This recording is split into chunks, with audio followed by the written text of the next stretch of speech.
This past week, I've been reading Genesis, which is one of my favorite books of the Bible because of all the interesting things in it. If you've ever read it, you know what I'm talking about. I think my favorite part is the story of Abraham. And something last week when reading it, I was drawn to read the story of how the Lord would just come talk to Abraham. Like, okay, he came down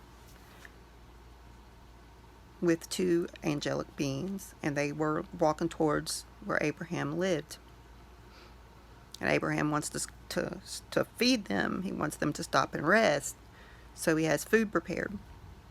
And so they're like, okay, we'll hang out here with you and wait. And during that time, God tells Abraham, hey, this time next year I'm going to come back by and you're going to have a son. And of course, Abraham's like, okay, yes, Lord, okay. If God says it's got to be true, okay. Well, his wife is still in the tent, she's working on food preparation and I guess other kitchen related things. Well, she's hanging out in the doorway, though, being nosy and listening. And she can't help but laugh, like, oh, I'm like really old and I'm going to have a baby. Okay. And she cracks up. She can't help herself. And God's like, I hear you laughing. She's like, I ain't laughing. Yeah, you are. Which is kind of comical in a way because she's got to know it's God. So he's going to hear her laugh.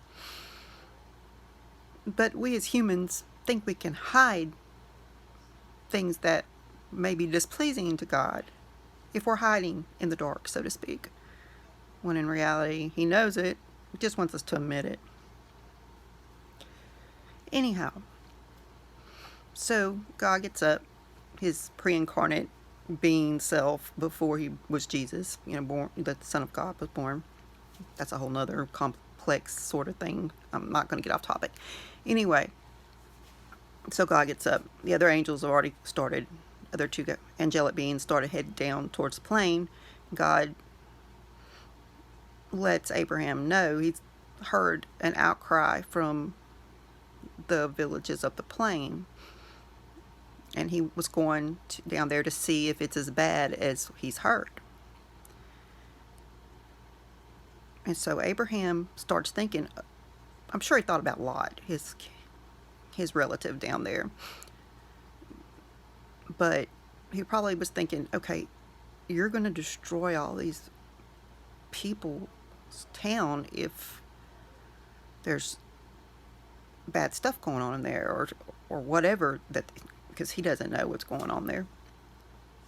He just knows that it's something enough to draw God's attention. And he says, hey, if there's 50 good people in there, are you still going to wipe them all out? And God's like, no. And so Abraham keeps pressing, like, you're just, you're righteous. If there's 10, it gets all the way down to 10. When he gets to 10, God says, if there's 10 good people in there, no, I won't. So Abraham just doesn't get a chance to keep going because God goes on down to where he's got to go. You check it out. And the story switches to the two angels entering the city and some people that are out trying to mess with them. Well, Lot takes him in at the city gate to his house because he knows they're going to get messed with. And he tries to protect them, but the angels have actually come to say, hey, get out of here. This place is fixing to be burnt up. And it actually took a lot of persuading to get him to go. Which is, to me, I don't know, but think about it. If an angelic being showed up at your door and said, hey, this place is fixing to blow up, be gone. You need to go, this way, go now, don't stop, don't look back, get moving. And you hang around like, well, or would you just go? And we like to think that we just go. But look how many of us hang around and decide whether or not to go if there's a storm out in the Gulf. Me, I'm ready to go. But I live with people that are like, no, no. And they're the ones that need to go more than me. So I guess it wouldn't be that odd, except for the whole burning, and the whole place is going to burn up. It's not like you can ride it out, but maybe they just didn't believe it. I don't know. Anyhow, he ends up going, and then the story continues on in another vein. But it made me think. Our country is the world itself. It's gotten so morbid. There's stuff on the news every day. Horrible stuff. Violence, killing, terrible things. There's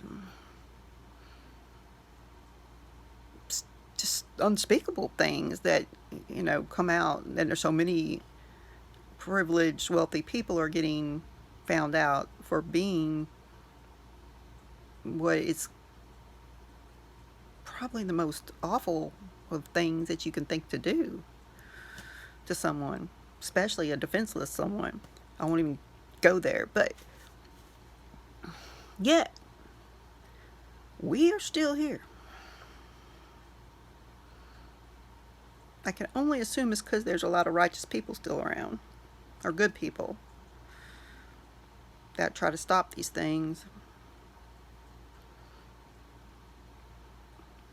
But God loves everyone. He loves all of us, even if we don't believe in Him. And not doing anything to get our attention doesn't do us any good. So we're here now. America is one of the best countries in the world to live in. I think my life is terrible most of the time, but compared to a lot of other people, it's really awesome. And I gotta admit, I'm not living on the floor somewhere in a cardboard house or anything like that. So that's a good thing. I've got it way better than a lot of people, and I've got a job and a car. Job pays for the car. That's about all I can do. But anyhow,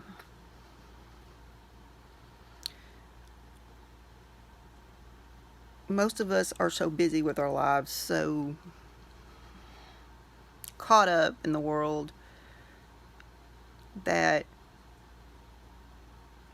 we don't have time to see what's going on. We don't have time to stop, or maybe we just want to come home and relax and watch TV. Maybe we want to go work out or whatever. We don't stop to pray for someone else, to read the Word, to talk to God the way Abraham did. I catch that myself doing that. Most of my conversations with God occur on my way to work, because that's the only quiet time that I get, going to and from work. Amazing that I have quiet time right now.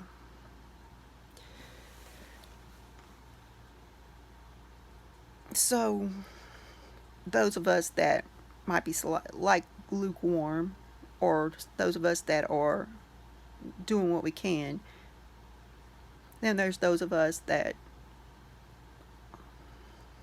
are the you only live once bunch. God doesn't want any of us to perish. He wants all of us with Him. We are His children. Would you not want your children with you? Would you want them to suffer? No.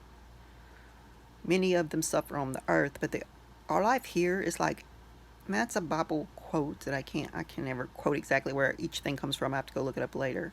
Some of them I do know. But you know how when somebody blows a puff of smoke from a cigarette out and how long it lasts? That's about how much our life is compared to eternity.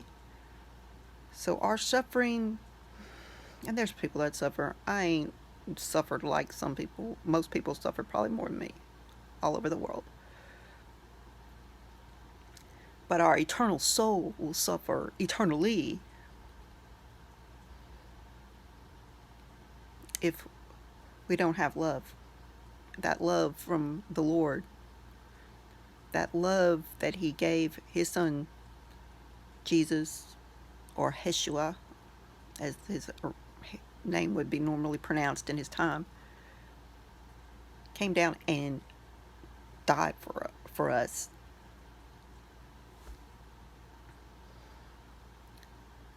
So He loves us that much. He don't want us to fall off a cliff, run smack into a tree without even seeing it. So what's going to happen? What do you do when your kids are fixing to walk off a ledge, grab a hot pile, trip over something? You yank them back. You turn them around and get their attention. You get in their face, shake them up, even scare them with that raised voice. Now, sometimes it doesn't matter how much you do it. They still gonna do whatever anyway.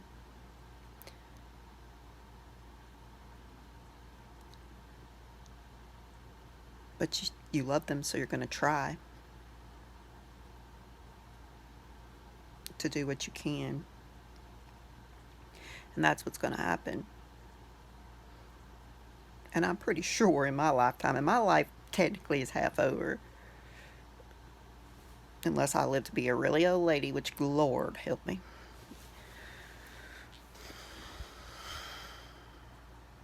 So be prayed up, be prepared, spiritually, physically, and if possible financially. Most of us live paycheck to paycheck. If you have money in the bank, then you're better off than a large percentage of people.